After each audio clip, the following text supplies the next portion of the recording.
The Nintendo 64 is one of my all-time favorite systems, but for sure it is not without its issues. Specifically, the main one, in my opinion, is the controller. While I don't necessarily have a big issue with this controller, a lot of people don't like the way it feels in their hand. I've always enjoyed this controller, but more specifically, the analog stick. We get that limp stick syndrome, and as you can see here, this stick is very limp. So we have tons of options that are available to us nowadays, like the Brawler 64 from Retro Fighters, which a lot of people like, more modern style version of the N64 controller. I think it's pretty cool. And then also we have the Tribute 64 from Retrobit, which I really love this controller as well. It's pretty much their take on the Hori mini pad. Pretty cool stuff. And then one of the other options we've had as far as the original controller, there's a lot of knockoffs out there that just the stick doesn't feel the same. But the one thing you could do is get a stick replacement. Like on this one, I put a GameCube style stick replacement in it, and it is quite a bit more sensitive. Doesn't really feel the same as an original controller, but it does its job. For some people, it just doesn't feel right. And none of these options really do it for them. They want that original style, but they want to get rid of that limp stick. So that's what we're taking a look at today, my friends, is a kit that I was never aware of until recently.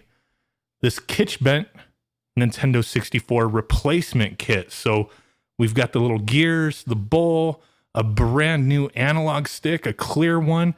These are the parts that we're going to be replacing. We're not actually replacing the whole thing. We're not replacing the actual entire component like you would with a GameCube style drop-in analog stick. We're just replacing the parts that fail on this thing and give it that limp stick syndrome over time, because it's just grinding away, and that's why you get that white powder.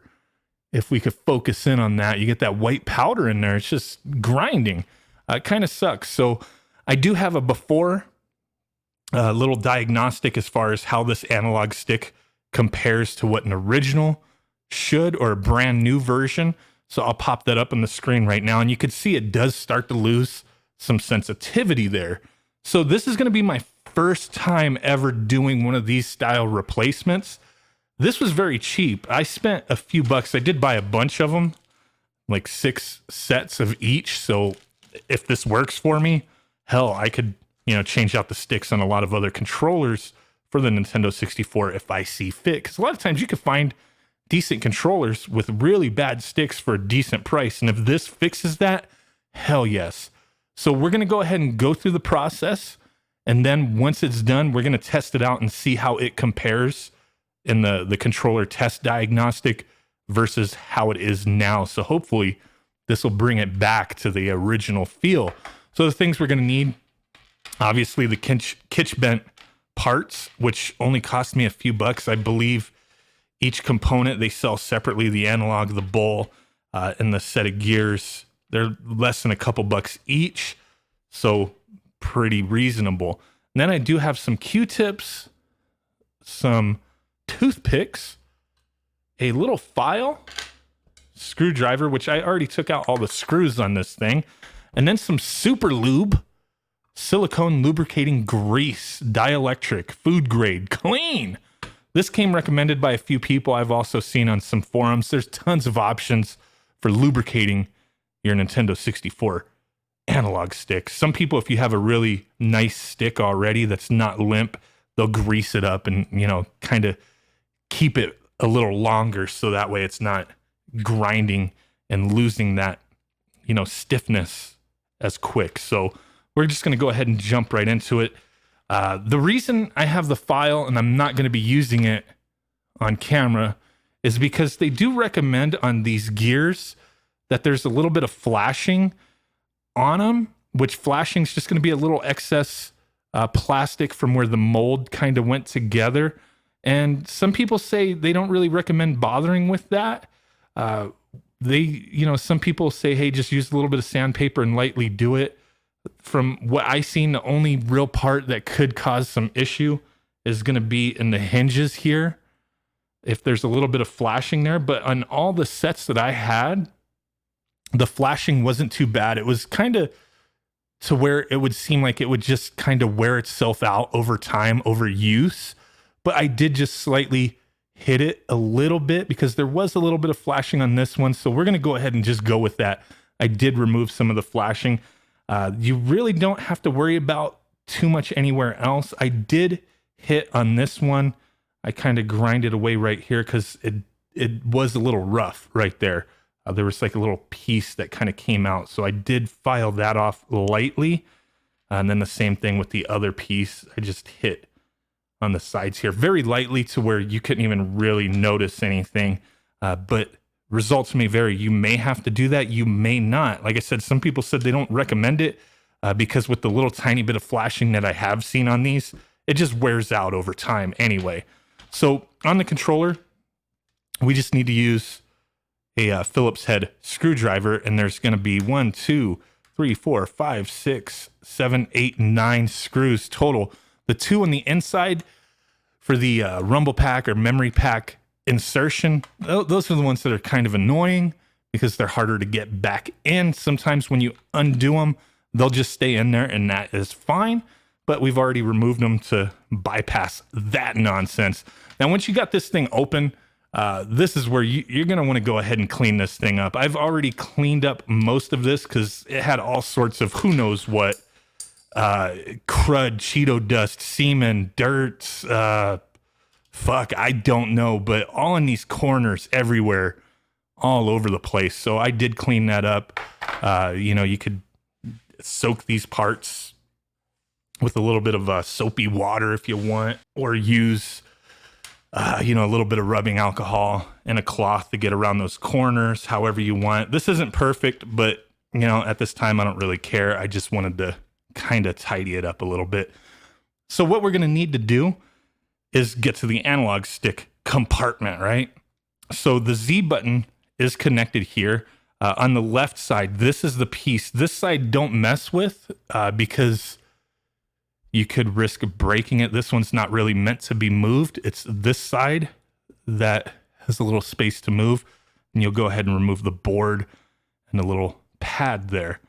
And then the other thing is the little cable here. And then unscrew the 3 screws that are holding this in place. Just going to be these silver ones. There's a black one right there. We don't need to bother with that yet. Not until after we get it out of here. So there we go. We got it out. We can set this aside. We don't need it for now.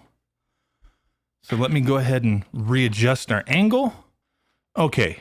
So next thing we're going to need to do, you see, we're really limp here. Not cool, man. We're going to go ahead and unscrew this bottom piece here, or this black screw. And there is a spring in there, so you kind of don't want everything to just fly off, just in case, to kind of hold on to things. Because if this comes undone and just pops off, you could wind up losing that screw. You see, look at all that powder. Just kind of holding it together. Doing everything. Kind of opened it upside down, but that's okay.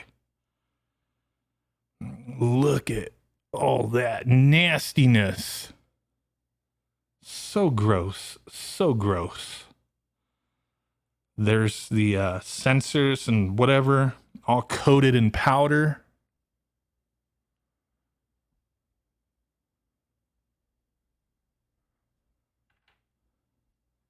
The original bowl. Very nasty, very nasty.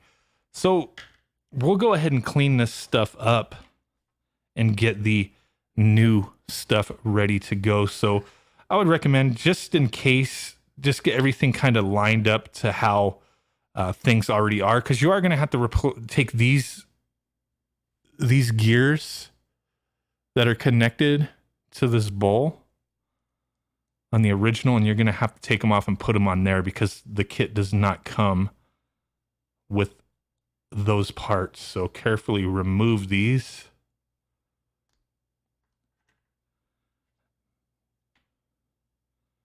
You know, they may be coated in powder, so we can go ahead and clean that up.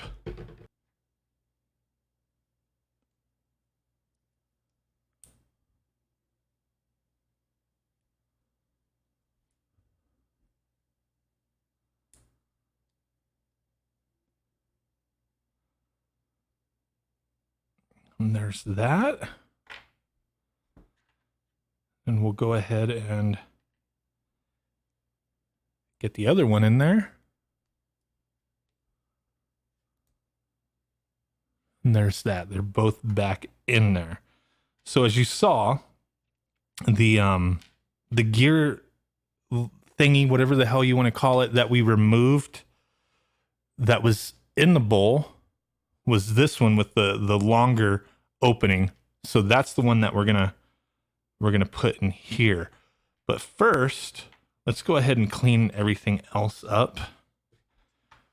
Now the next thing we would want to do, which is totally optional, but it does help from what I understand, is kind of lube some of these pieces up. So don't overdo it because you don't want to gunk up the sensors or anything, but you would want to get a little bit in the bowl, just a little bit. You don't want it overdone. You don't want this stuff coming out of the controller as you use it. So don't use too much, just very light. And then on the little connectors, get a little bit, or the little parts where everything kind of lays in there, just a tiny bit. So here is our first piece that's going to go in. You don't want to lube up any of the gears. So definitely don't do that. Don't lube up any of the gears. Just the pieces that are smooth and kind of have a little bit of friction. You can get a tiny bit in here on the grooves on this gear, but I would probably use a toothpick. If you use a Q-tip, you may get too much in there. Just a little bit.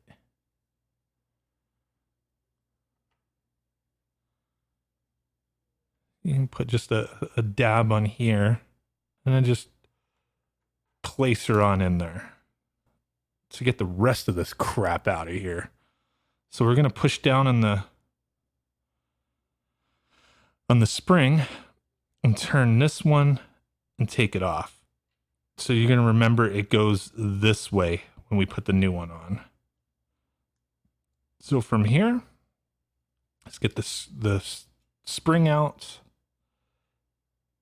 Turn the control stick, which you see it goes in that way. Take that out. You can reuse this if it's good, but let me try to show you here.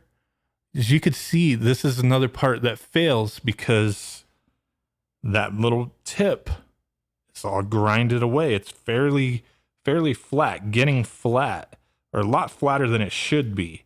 If you see on this, on the Kitsch-Bent, which is kind of hard to show, but it's definitely a lot more domed up, you know, one-to-one replica of the original.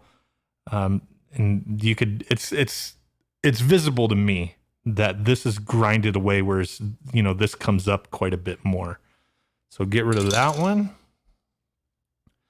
then we're just going to kind of clean some stuff up here, get the grinded plastic residue nonsense off of everything. So we're going to go ahead and put the new stick in here.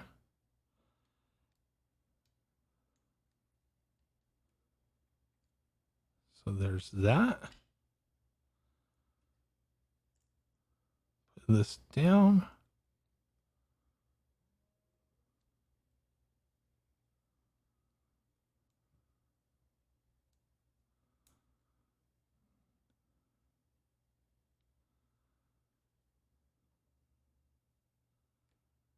We got everything in there. Now the next step is going to be getting everything else back together. that.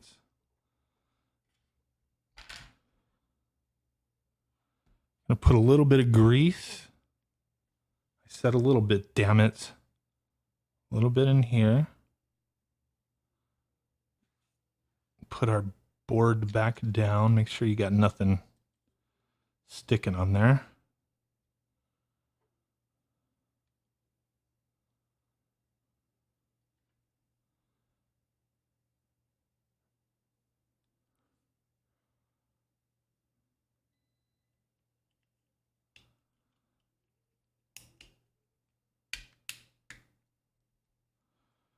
And there we go. We got it all lined up.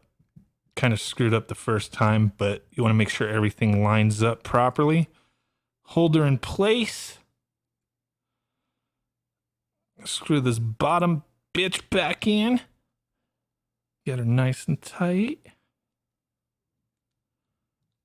And then look at that. Wow. That feels, I hope this works, man. Like, holy crap, all this time we spent doing this, I hope this freaking works. That feels like new. Holy shit. Goes right back to center. So with a little bit of grease, we did not overdo it. I mean, we might have underdone it a little bit, which is fine. But you want to kind of work it in a little bit, move it all over the place. And yeah, we probably could have put a little bit more in there. But I think we're good. Wow, that is awesome. So we're going to put this thing back together the way she came out. Boom, right back there. Put that cable back in there. Screw this sucker back in. And then we're going to go ahead and test her out and see what kind of results we get. As long as nothing is funky, everything is working smooth, I will be a very happy camper with this. But let's go ahead and get it back together, test it out, and let you know if I recommend this modification, upgrade, refurb kit, whatever the hell you want to call it. So let's go ahead and do that.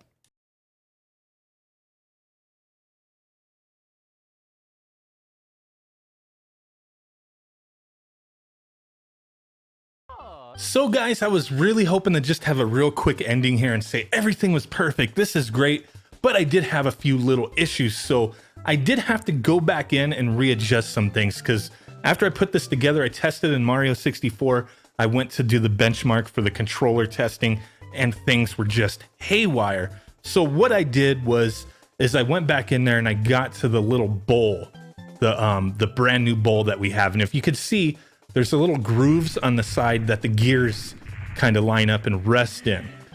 So those, I did wind up sanding them out a little bit because it was feeling a little tight, and occasionally my analog would get stuck in the bottom left and bottom right corner, and it would just not go back to center.